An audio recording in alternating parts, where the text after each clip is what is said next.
Today is Monday, November 4th, and this is the ADM Investor Services Weekly Market Kickoff. Please note that the views and opinions expressed here today are solely those of our guests and should not be construed as the views or opinions of ADM Investor Services or ADM. Today's guests are Mark Soderberg, ADMIS Senior Ag Analyst, Alan Bush, ADMIS Senior Financial Economist, and Mark Bowman, ADMIS Senior Global Market Analyst. Starting with the financials this morning, Alan, big week ahead this week. What are the likely price trends for the U.S. dollar and the 30-year Treasury bond after this election? Okay, well, first of all, the dollar index declined today as traders took a second look at the weak U.S. employment report that was released on Friday. It showed payrolls up only 12,000 against the guess of up 125,000. So it also looks like traders are evening up ahead of the presidential election, which I think is a good idea to reduce some exposure. And of course, then we have Thursday's Federal Open Market Committee meeting, statement, and press conference. So once these two events are out of the way, I think traders will then refocus their attention on interest rate differential expectations, since it appears that the Fed will be slower to ease credit conditions than other central banks, especially the European Central Bank and the Bank of England. So that is a bullish longer-term factor for the U.S. dollar index. In addition, we have the ongoing flight to quality support in light of geopolitical tensions in the Middle East. So the fundamentals and technicals remain supportive to the dollar index longer term. As far as the 30-year Treasury bond futures, despite higher prices today for the bond futures, it does not look like the lows have been made for the move. On Friday, we had the Treasury bond futures declining to a new low for the move, despite that very bullish employment report coming in as weak as it did. In fact, those new lows, not really a good sign longer term to make new lows on bullish news. So the fact that those new lows were made, I think, is a sign that the rally we're seeing today will not follow through.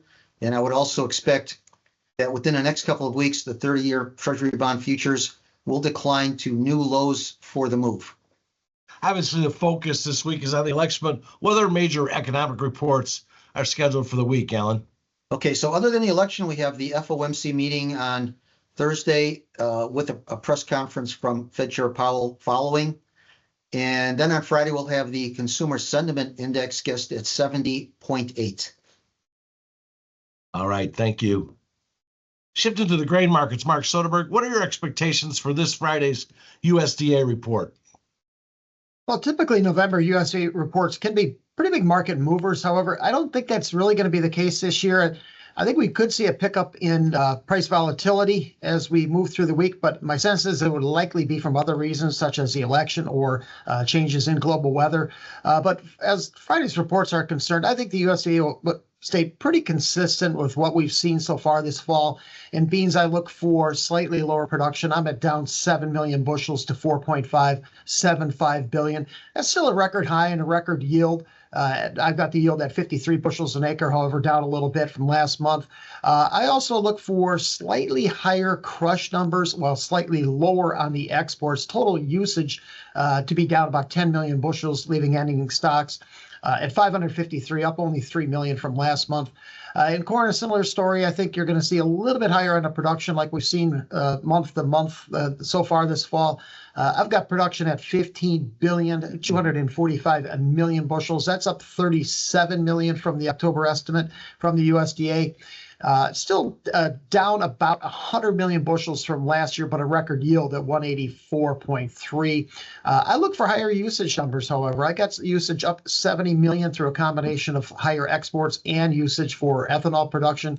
So as a result, ending stocks, I've got them down 23 million to 1.966 billion bushels. And in wheat, I see no changes. Ending stocks remaining at 812 million bushels. I've been arguing for higher exports. We still haven't seen that. As Russia continues to be very aggressive at offering wheat at a lower price than pretty much everyone else in the global marketplace. And Mark, how about an update on the South American crop progress? Well, after a very slow start, soybean plantings have really begun to accelerate here the second half of October in Brazil. Their monsoonal rains were a little bit late in developing this year. As of late last week, 54% of the bean crop had been planted. That jumped 18% each of the last 2 weeks. And now we've passed where the pace we were at a year ago in this kind of late October, early November timeframe. Last year, only 51% of the crop was planted. So not only is this crucial for bean plantings to reach their optimal yield potential, but also for the second crop corn, which is planted right after the bean harvest in usually late January into the early part of February timeframe. First crop corn plantings, they're going in at a pretty rapid pace as well. They're about 3/4 complete. That's in line with recent history. In Argentina, corn plantings are starting to perk up a little bit as well. They've reached 35% late last week, while bean plantings are really just getting underway at 3%. At the moment, it's hard to get excited about really a weather-related rally in South America. The forecast remains quite favorable looking forward. And now the talk is on this La Nina that all indications, if it does develop, it will be a rather weak weather pattern, weak La Nina, also and pretty short in duration. Thank you, Mark. Mr. Bowman, what's in store for the cotton market this week? All right, well, we saw some heavy rains fell in West Texas over the weekend, which could slow harvest and also cause some damage. There were as much as 1 to 2 in West Texas, but some northern areas as much as 2 to almost 5 inches. Now, as of last Sunday, Texas was about 48% harvested. The average increase this time of year around 6%. So I would expect the number to be around 54% today, but it could be lower given that we had those rains over the weekend. And also last week, bowls were 95% open. So this does leave a substantial portion vulnerable to damage.